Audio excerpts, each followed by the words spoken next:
Mga katanungan sasagutin, mga alalahanin lilinawin. Ito ang programang katuwang nyo sa usaping batas, serbisyo publiko at politika.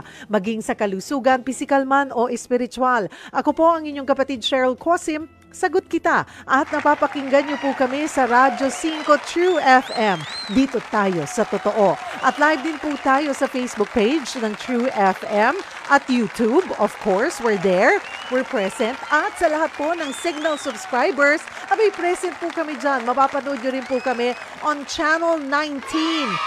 Diba? We're everywhere. Radyo, social media, television, kompleto po kami. Present po kami sa lahat ng platforms. Tutok na po kayo, samahan niyo po kami dito sa programang Sagot Kita hanggang alas 5 po tayo ng hapon. At dahil po araw ng Martes, serbisyo publiko po tayo. At tuwing Martes nga po, at ngayong araw ay ang makakasama po natin sa pagbibigay serbisyo publiko ang Philippine Charity Sweepstakes Office o PCSO na ipinagdiriwang ang kanilang 90th anniversary. Opo, 70 taon na ang PCSO. Alamin po natin ang kanilang mga programa, kabilang po siyempre ang kanilang medical assistance. No?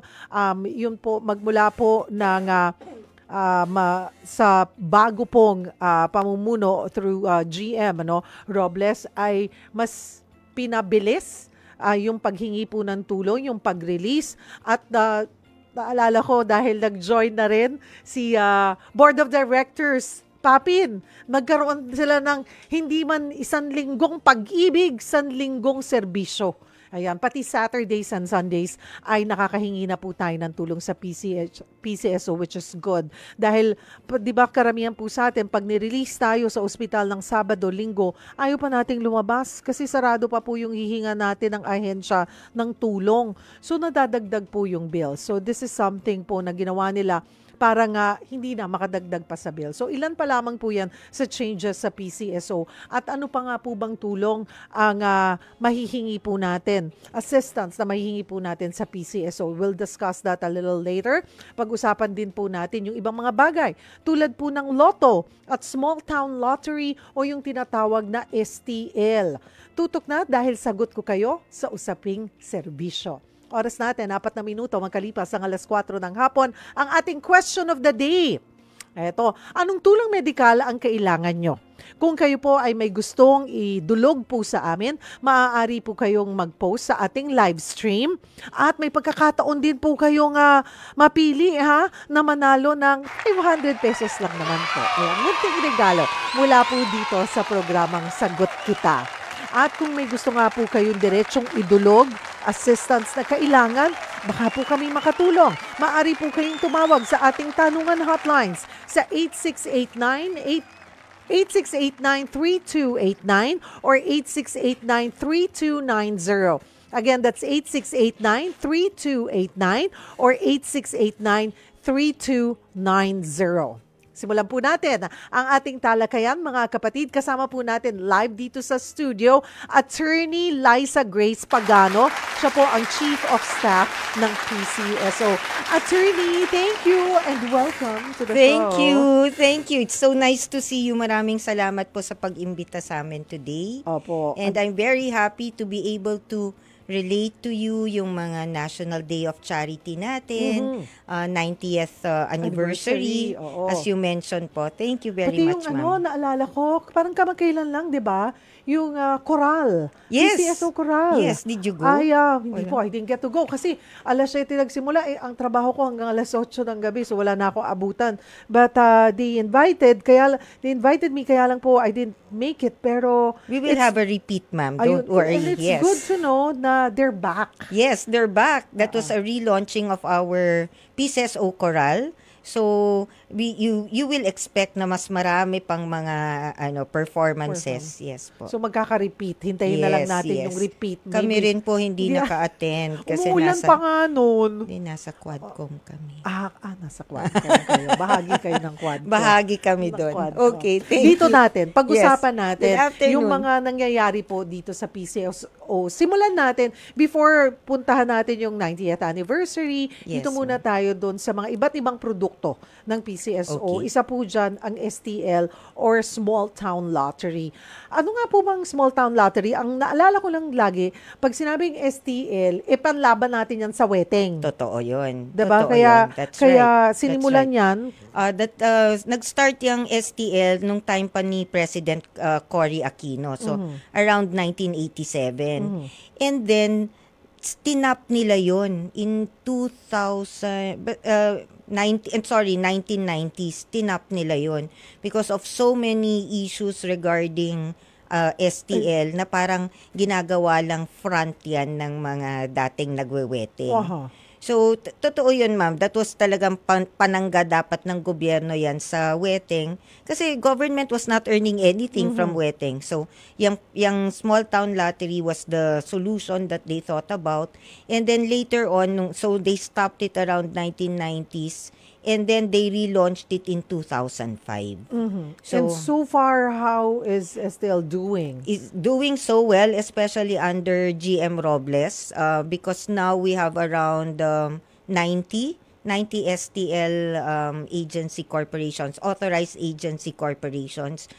From the time GM Robles started, we had around siguro mga 50, and then we've reopened several areas. Not really sure about the exact number. Sorry, that's very but we started reopening areas para sa mga STL, and now we're also continuing to open yung mga ibang areas para dahil ang gusto natin mamatay talaga ang weteng. At kasi the good thing also with STL, mga kapatid, it creates jobs. Yes, that's right. So yung mga kabo natin, yung mga kobradores, they're the ones. That's why it's called small town lottery. Talagang for small town yan. So in those areas, we were able to have jobs for those people. Marami dyan yung mga housewives, di ba, na mamaya they'll collect bets because that's how it started. It's a community activity. So magko-collect ng bets, and then so aside from that, yung sa STL natin, what's important to note sa mga STL is yung yung presence nila sa communities natin. You know, the small town lottery agencies are not yung mga illegal na, yung mga like the traditional wetting model. These are legitimate corporations na practically, ma'am, natin sila, their frontline natin sila pagka when in case of calamities, yung mga calamities in the mga local communities, ang first na kasama ng PCSO branch is the STL operator there. So sila yung mga CSR, yung social responsibility projects nila, and they're the ones who help out. They give mga relief goods. They also have mga outreach programs. They give mga educational materials to children during pagkapasukan na. So, hindi yung parang tingin natin sa STL, yan, illegal yan. No, these are legitimate corporations. And may I mention na already now, madada ako masyado. No, go ahead. Go ahead, Ang dami ko kasi kailangan what I want to relay, Ma'am Cheryl, is GM, because PCSO is a member of the Asia Pacific Lottery Association. It is also a member of the World Lottery Association. These are international lottery associations. The dream of GM Robles, which hopefully we will be able to launch by next year, is that we will have a Philippine Lottery Association. Kasama na sana natin dyan na members ng Lottery Association would be yung mga lotto agents natin, STL authorized agent corporations, di ba? That would be very nice because it elevates their status. Hindi sila yung parang fly-by-night or mga illegal dyan. They are legitimate lottery association, so they'll become members of our Philippine Lottery Association. Mayroon po ba tayong data or numero kung gaano po ba kalaki ang revenue natin from STL? Okay, well, our target for 2024, the target for the STL is around 30 billion. That's what? 30 billion. billion. Billion. Okay po. Alright. Yeah, that's where we're targeting around 31 billion from our lotto, and 30 billion, around 31 billion as well for our STL. So our target this year is 63 billion. Last year we did already 63 billion. To Already. this year po, another 63. Yes, another. Oo. Yeah, last Pero year we did 63. kung magdadagdag pa po kayo and you continue to Yes. add more STL agencies, yun ang tawag They're po. called AACs, so Authorized Agency Corporations, AAC. So far, yung pong this year ay kamusta po? Kasi nasa last quarter na tayo. We're doing well. Actually, STL has reached already its target for the period. And so we foresee na that we will reach that target for this year. Okay, for this year. Yes. Very exciting. Katulad po ng iba, yung Lotto and other products, ganun din po ba ang paggamit sa revenues mula sa STL? Yes, ma'am. So, based on the charter of PCSO, our revenues are receipts, retail receipts. They're called retail receipts. 55% goes to the prize fund, of course, para naman may kasi aside from, well, of course, GM Robles, you're aware of the line na bawat taya may kawang gawa. So, of course, when tataya ka, may kawang gawa yun. But people will bet because there's that hope that they will be able to win the jackpot. So, 55% of our revenue receipts go to our prize fund, 30% goes to charity, and then 15% goes to operating fund. Same din po yun dun sa STL kasi charter namin yun eh. We cannot deviate from that. So, but it's just that of course from our charity fund dun nanggagaling yung mga mandatory contributions namin, and then yung mga taxes namin, we have to pay taxes, we have documentary stamp tax. I think na-discuss na yun ni GM, 'di ba? Yan yung niya na from 20% we're trying to get sana if the bill will be passed, the proposed bill, magiging 10% na lang kami. Okay. Yung pong sa Lotto, kamusta rin po? If STL is doing well, naaabot ang target, kamusta po ang Lotto, attorney? Lotto is doing well as also, ma'am. So parang our meron lang konting nag-decrease yung sale. Well, it's also jackpot driven kasi. Pagka balik natin yung yung 500, ano ba yun, half B? Diba? Yes. Half B or 1B? 500 million. 500 million. Pero ma'am, may pakabog kami in relation to our anniversary. Well, the 658 now, the jackpot is around 300 million. Oo nga, linggo-linggo kung tumataya, hindi ko Tumaya ho kayo because the jackpot today is Tuesday. Today ang bola. Today, if I'm not mistaken, because our draw is Tuesday, Friday, and Sunday for the 658. So our jackpot, the projected jackpot is around 311 million. Yeah. But we have pakabog for our anniversary. Starting our anniversary, we'll have 90 million jackpot for all games. All games. Kasi nga 90th. Yes. 90th anniversary. Parang So we'll have 90 million. That's what we call, parang we're going to boost our jackpot. Well, it's also a way of thanksgiving to our players that we will give them a higher jackpot. Oo nga, walang nanalo nung 658. Wala pa last yung huli, 292 million. Yes, ma'am. Walang nanalo. Kaya sasampa na siya talaga sa 300 million. Today po ang draw on the 658. That's right. Okay. That's right. Can we touch on the e-lotto or medyo ano po ba ang estado ngayon ng e-lotto natin na sana ay mas madaling makapagbeta ang mga tao kasi hindi na nila kailangang pumila dumayo or pag yung alam nyo, ang worry, kagaya kami, yung mga ang trabaho, hanggang alas 8, wala na. Sarado ng lotto outlets. Oo, kamusta po? Well, we did a test run of the e-lotto. We launched that December 15 last year, and we ended our test run last July. So right now we under our charter, same, the PCSO law requires the approval of the office of the president. So what we did was we did the test run first to see if it's going to work. Oo, diba? at saka kung ano yung Kung kailangan ano nga, saan i-improve, ano yung mga, para Right. makita lahat, may problema ba? Right. Or perfect na ba yung sistema? Or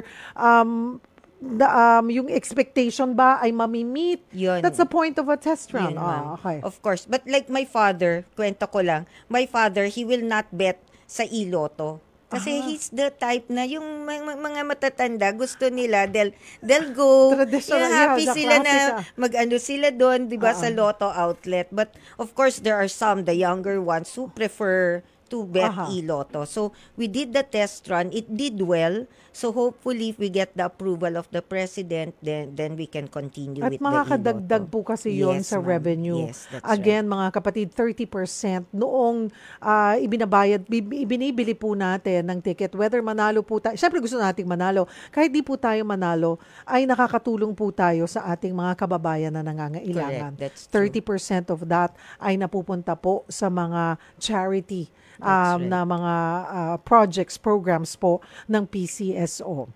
Well, mga kapatid, break lamang po tayo ng kaunti. Mamaya pag-usapan natin yung charity programs ng PCSO. Naintindihan ko po maraming nangangailangan ng tulong.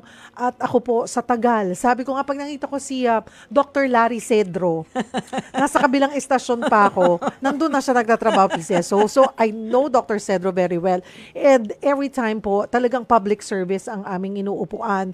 At nakita ko yung mga pag-evolve, yung pagbabago sa serbisyong ibinibigay po ng PCSO from the time na wala na yung cheque, guarantee letter na lang, at to the point na binawasan yung mga requirements, mas pinadali para sa mga kababayan nating humihingi ng tulong. Na ngayon ay meron na rin para mas madali online. Ano po dito sa NCR. So there are changes pero patuloy po nilang pinapalawak yung mga natutulungan.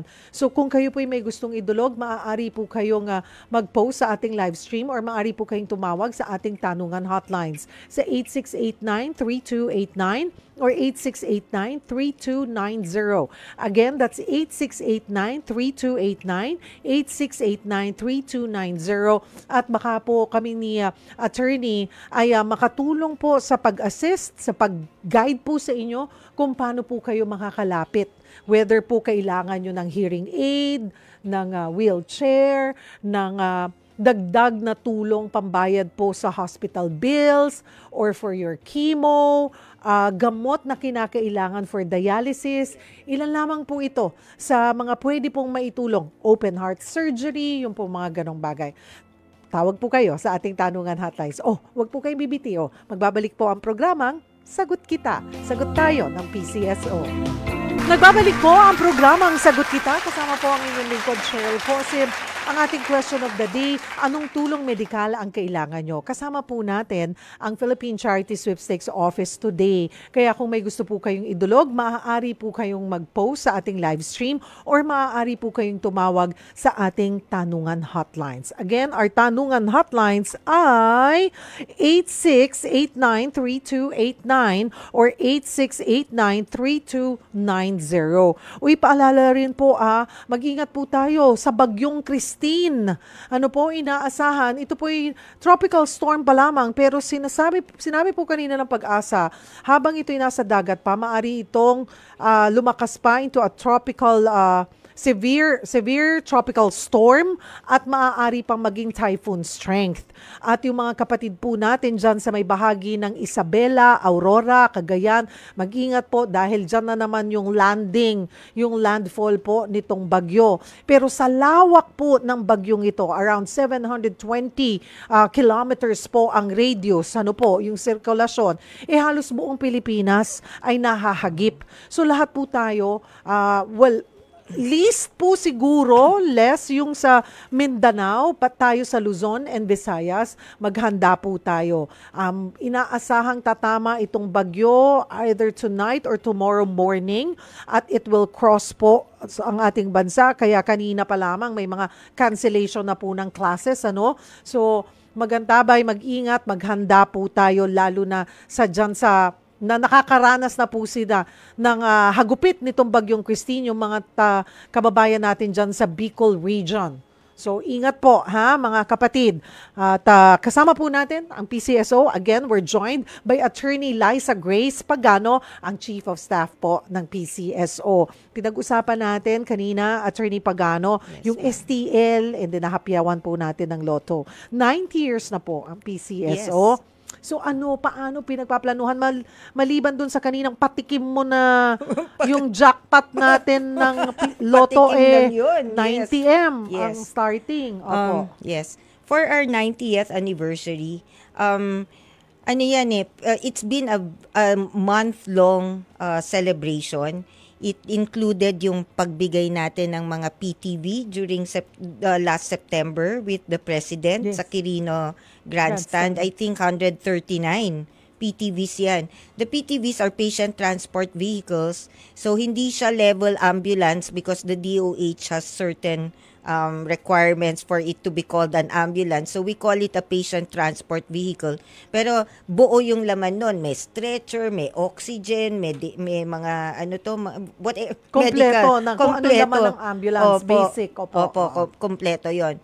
So, the goal really is that we will be able to release during the term of the President, we'll be able to give at least 2 PTVs per municipality. So, magandang magandang balita yon, especially for those municipalities na wala talaga silang kakayahan, mga municipality, yung mga third class, fourth class, diba?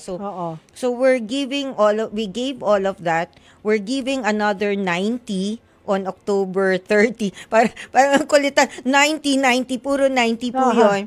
Hindi pa naman tayo 90 years old, di ba? Sana umabot tayo doon. Pero we have 90 PTVs that are set for release on October 30. Mm-hmm. And then we, like you said, we had our choral, the relaunching of our choral.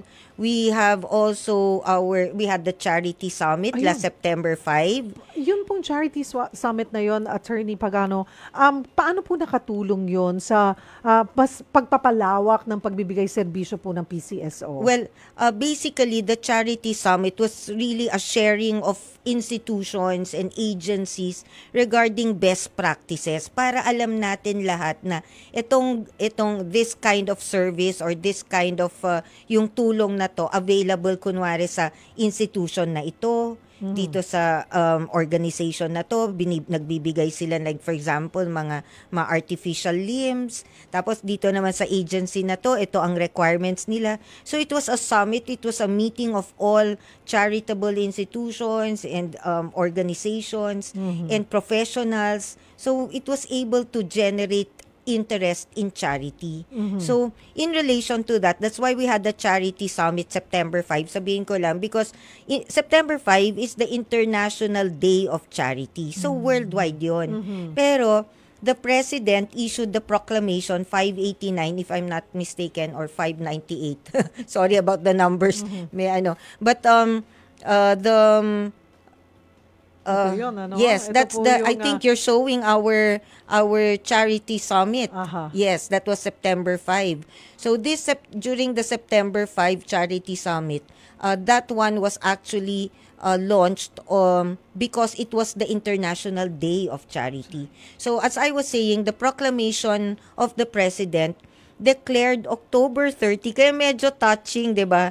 October 30 as the National Day of Charity in the Philippines. Ngayon lang po yan nangyari. Yes po. It's the first National Day of Charity on October 30. So, on October 30, maliban, Attorney Pagano, doon sa magbibigay po ulit kayo ng PTVs, 90, siyam na pong patient transport vehicles, ano pa po ang mangyayari sa October 30? Okay. No, actually, Outreach yun nga po, mga ganon.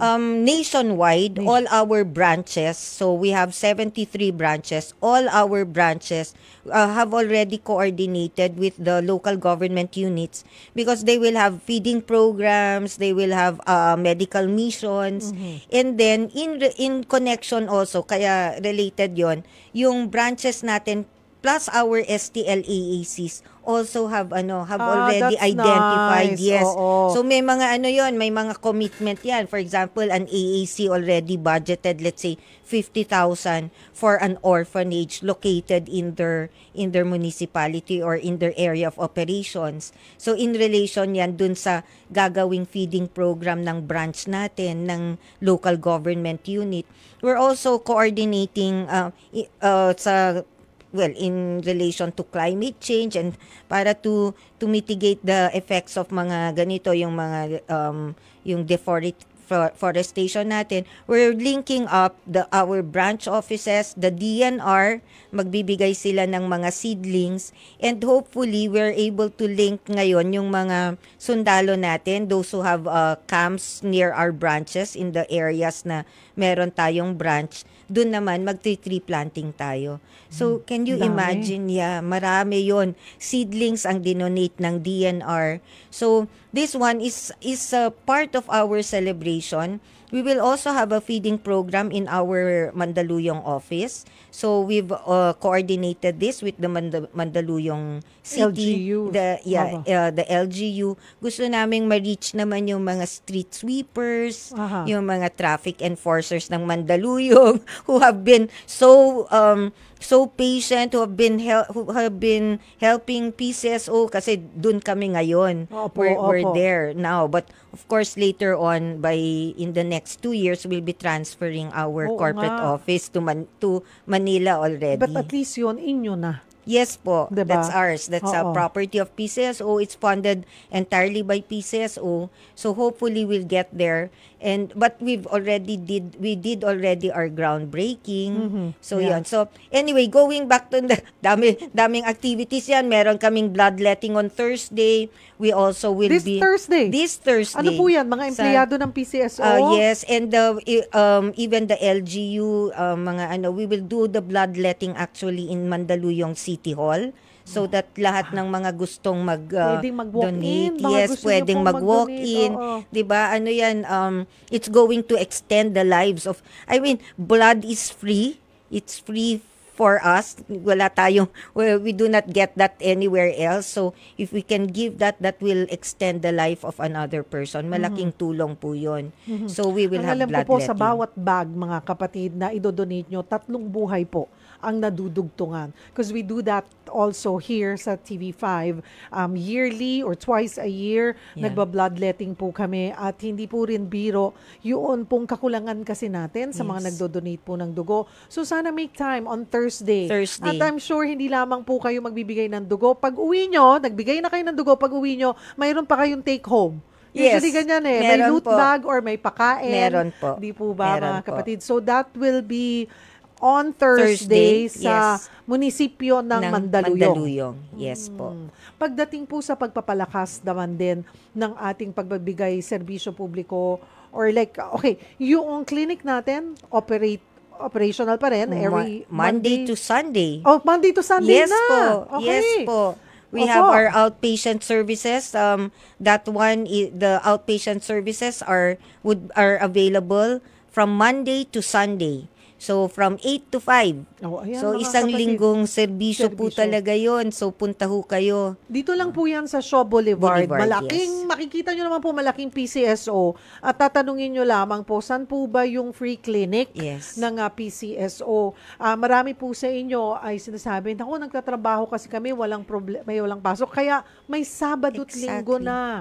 8 to 5. You can bring the entire family. Magpabunot na sila. May libreng bunot. Basic check-up. Yes. And pag nangailangan pa po kayo ng gamot, as long as they have it there, may kasamang gamot pag uwi po ninyo. So take advantage. They're open 7 days a week, 8 to 5 p.m. Kung hindi po kayo nakakakuha or hindi po kayo happy sa, minsan po kasi yung mga health centers po natin hindi kompleto. ito po talagang may maabutan po kayong mga doktor. Yes. May mga doctors po sila every day na siguradong titingin po sa inyo.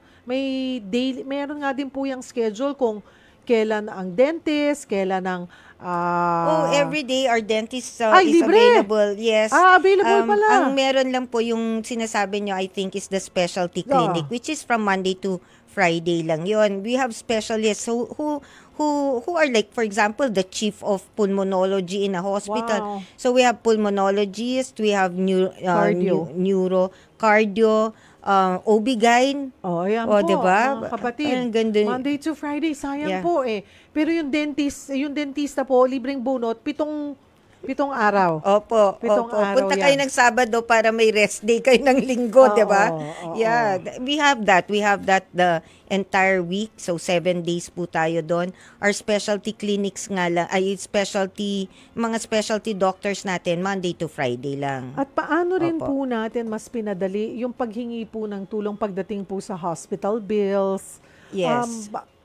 So we have the online for the right now we have lang sa NCR po. So sa NCR we have yung online natin, online registration. You can go to the medical assistance of PCSO. Online po yun, and that's where you will submit now you will register and you will submit your documents.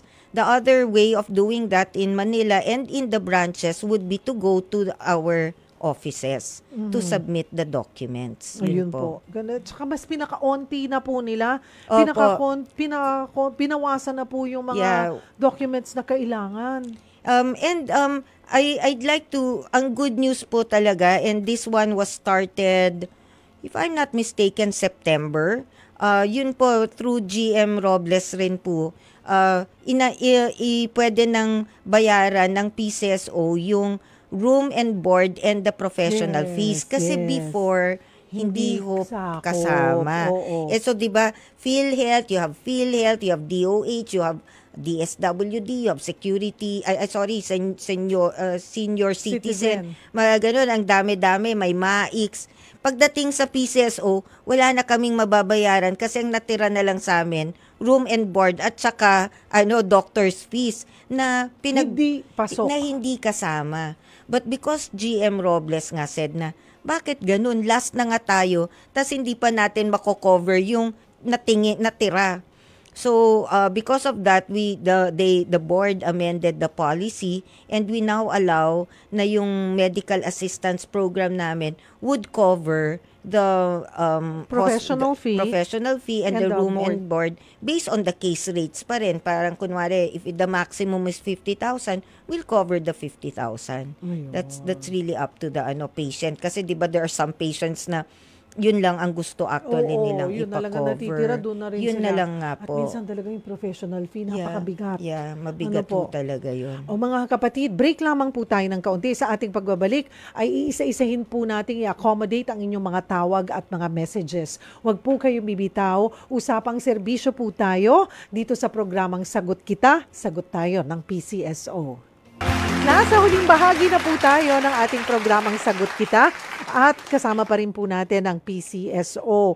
Again, habol po kayo ha. Baka kayo po ay isa sa manalo ng 500 pesos. Actually, isa lang pala yung mananalo sa atin sa 500 pesos. Baka kayo po ang mapili. Pero tugunan po natin yung ating mga callers. Kasama po natin, attorney, si Lorinda ng Marikina. Ayan. Hi, Lorinda! Magandang maga po. Magandang hapon! Ay, magandang hapon po. Opo, ano pong maitutulong po namin? Ano po, ma'am, yung pong thyroid ko, lumalaki na po yung leeg ko. Hindi pa po ako nakapag-check up. Hindi pa po kayo nakakapagpa-check up? Opo, yung sa lang po sa center, sabi po, kailangan daw po mabiopsy. Hindi pa po ako nagpapaganda. Kailangan daw po i-biopsy. Opo, para po malaman ko yung bukol ko sa leeg. Opo.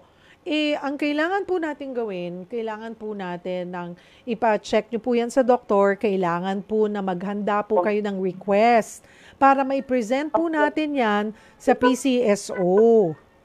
Opo. Ay, kailangan po may... May request. Nanay Lorinda, wala bang government hospital ang Marikina? Meron po, yung pong amang... O yun, punta po kayo doon. Ipa-check nyo. Dapat, ilang taon na po ba kayo? 56 po. 56. Tapos, kayo po ba'y may trabaho? Wala na po. Kumuha po kayo ng indigent. Certificate of indigent. Decent? Oo, sa... Indigency sa barangay kasi po. yung word na... ayun nga, yung Certificate of Indigency or ata para po libre. Wala po ngayong gastusin. Ngayon, pag ooperahan na po kayo sa thyroid, pag po kayo nasa ospital na at lalabas na, pwede po tayong lumapit sa PCSO. But if you'll be able to get, pag makakakuha po kayo ng Certificate of Indigency sa barangay, ay dapat po ay nasa charity po kayo at dapat po wala na po kayong gagastusin. Kasi yun din po ang point ng Malasakit Center. Meron din po ditong Malasakit. O yun po. Oo, doon po tayo lumapit, Nay. Huwag nyo na pong patagalin yan. Kayo po ba'y pumapayat or tumataba? Opo, pumapayat po. O, siguro meron kang hyperthyroidism. Nahihirapan sa paghinga. Para pong lagi ako. Hinahapo. Opo, yung po naramdaman ko. Dito pong huli, yung para pong yung puso ko. Nanay, kailangan nyo po yang ipatingin agad kasi when you have hyperthyroidism, nagwo-work po ng harder yung inyong puso. Kaya po kayo hinihingal. So, wag nyo na pong patagalin. Punta po kayo sa Amang Rodriguez, sabi nyo po. Opo. O, yun po. Ha? Opo, malapit po yan sa amin. Opo, ayun. Oo. Magpatulong po kayo, pumila po kayo sa Malasakit Center. Opo. At kung ano man po ang kukulangin, ay ilalapit po natin yan sa PCSO. Opo. Ha, Nay? Ano po? Opo. Sige, Nay. Ano pa? Meron po pong isa. Yung mister ko po, si Ricardo Reyes. Yun naman po tenga niya. Ano po, bingi na po siya. Kailangan ng hearing aid. Hindi pa po siya nagpapacheck up. Ay, magpatingin muna po sa... Meron ba tayong ENT? Yeah, we have. Meron po sa PCSO. I'm not sure about the day. Oo. Pero nasa ano ho namin, nasa website ho namin. At kung nanonood ho kayo ng draw, sinasabi ho namin kung anong araw nandun yung EENT namin. Oo. So, pwede hong pumunta dun yung husband nyo para matignan na rin po yung ma-check up. Nay, kung kaya nyo pong pumunta, kung kayo po'y nahihirapan, kasi nga ang maganda po sa clinic dito, kaya lang medyo malayo po sa inyo dito sa Shaw Boulevard, 8 to 5 p.m. every day, meron pong doktor na titingin po sa inyo. Hindi man po yun yung tamang espesyalista, ang doctors naman po, basic, they'll be able to check you. Mache-check po kayong dalawang mag-asawa. At mabibigyan po kayo ng instruction kung ano po yung next nyong gagawin. Opo. Oo, kasi kung kailangan ni tatay, pag na-check yan at kailangan ng hearing aid, ang PCSO naman po ay nagpo-provide ng hearing aid. Opo. Ha? Ayun po, Opo. again. Kailan po kami pupunta? Okay. Mas mabuti po, dyan na po kayo sa Amang Rodriguez kasi mas malapit po sa inyo. Opo. Pero siguraduhin niyo lang po, sa charity po kayo lumapit. Opo. Charity section. Magtanong po kayo sa ospital, magpa-guide po kayo. Wala ho bang anak kayo na pwedeng sumama sa inyo? Meron pong isa, yung nag-aaral po. Ay, nag-aaral. Kaya nyo pa naman ni tatay, bata pa kayo eh. Opo. Pero, Nay, yung sitwasyon mo, wag mong patagalin. Yung hyperthyroidism mo, ha? Opo. Tapos mag-message lang po kayo anytime and we will guide you. Wag po kayo mag-alala. Opo. Ha? Opo. Okay, Nanay Lorinda. Opo. Salamat po. Salamat po, Nanay Lorinda. Next caller po natin ay mula sa Cavite, si Vanji Tayam. Hi, Vanji. Ay, hello po. Hello po, kamusta Hello po? It's okay naman po, ma'am. Ano pong may paglilingkod namin? Ma'am, kasi po ang gusto ko po sanang ilapit yung kuya ko po na ngayon po sa San Pedro po sila nakatira. Yung po ay matagal na po yun na diabetic, putol na po ang dalawang paa. Sa katagalan po ng pagiging diabetic po niya, nagkaroon na po siya ng parang tinamaan na po yung kreya niya, tumaas na po. Kaya po nung last check-up po niya, tumaas po binigyan po siya ng mga gamot. Yung mga gamot po niya actually nagkakahalaga po ng nasa 20 to 25,000 po in 1 month. Yun po, For 1 month. ang sinasabi po natin ay maintenance. Opo. Daily po niya tong tinitake, tapos lahat overall na gamot niya ay nasa 20 to 25,000. Ganun po ba yon? Opo. Okay. Nag-start lang po siya last month sa ganun pong halaga. Kasi na-find out po kasi ng last check-up na tinamaan na po yung kreya. May gamot po ba tayong pinamimigay? Gamot, meron po. Actually, sa PCSO, nagbibigay po kami ng gamot. Depende po yun dun sa reseta, sa nakalagay sa reseta. reseta. Tsaka, i-check up rin ng mga doctors namin kasi i-check kung ano yung dapat na gamot. Isa yon. Pero yun pong pera, hindi kami nagbibigay. Wala pong cash assistance ang wala po. PCSO. Pero ang DSWD, Miss Vanji, maaari pong lumapit ang inyong kapatid, ang inyong kuya or ipaasikaso. Meron po silang, I think, 5 to 10,000 na ibibigay po na basta nakahanda po yung reseta ng gamot. Paki-check na lang po, you sound young naman at I'm sure kaya nyo naman pong mag-check sa website po ng DSWD. Also, check po ang PCSO website at tingnan nyo po doon yung araw na pwede nyo pong dalhin si kuya kasi baka doon sa dami ng gamot na iinumin niya ay mayroon po ang PCSO, maaari po kayong makakuha. Also, ilang taon na si kuya? 67 po. Okay, 67 years old. Ang PhilHealth, mayroon po silang e-konsulta.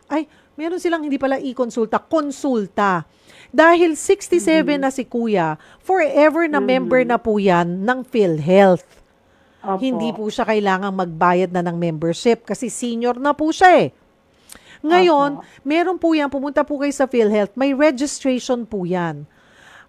Makakakita po kayo ng pinakamalapit na ka-partner po nila na clinic.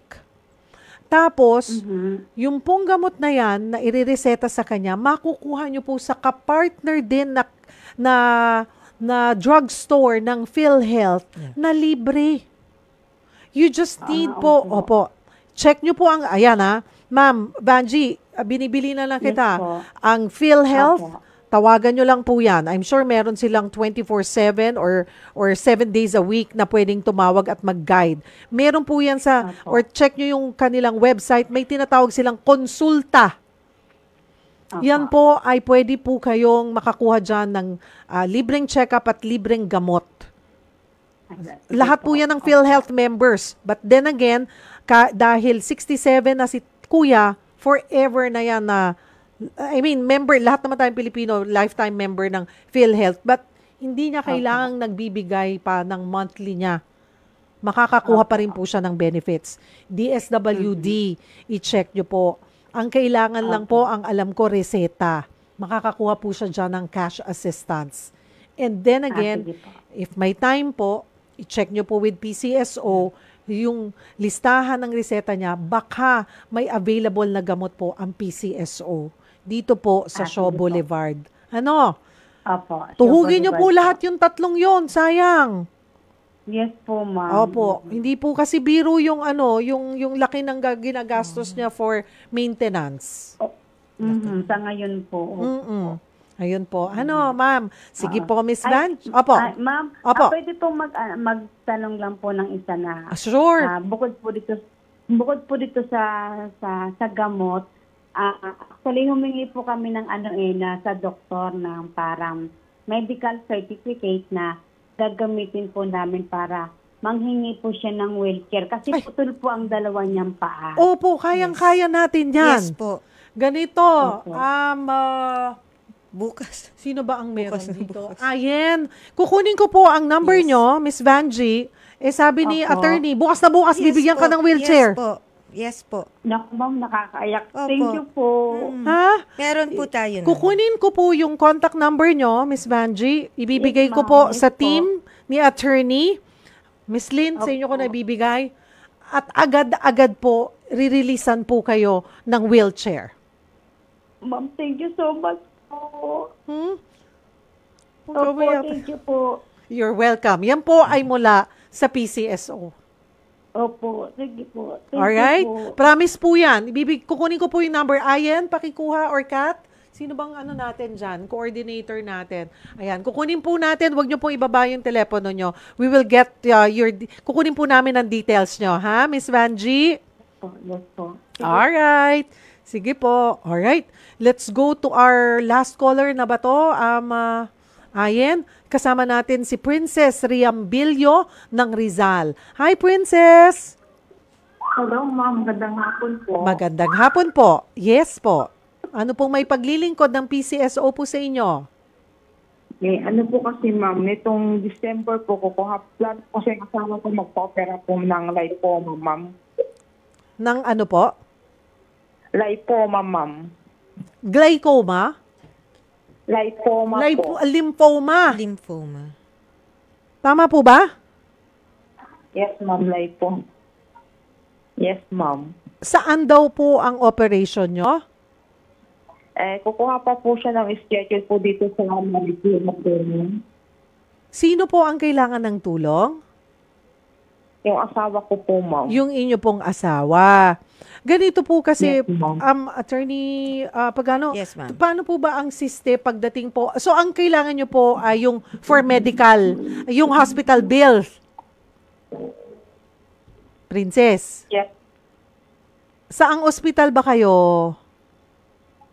Sa ano pa po attorney, sa December pa po siya kukuha dito sa Marikina po ng schedule na yun kasi advice na po talaga ng doktor na ipaopera na po niya yung lipoma niya kasi malaki na po siya.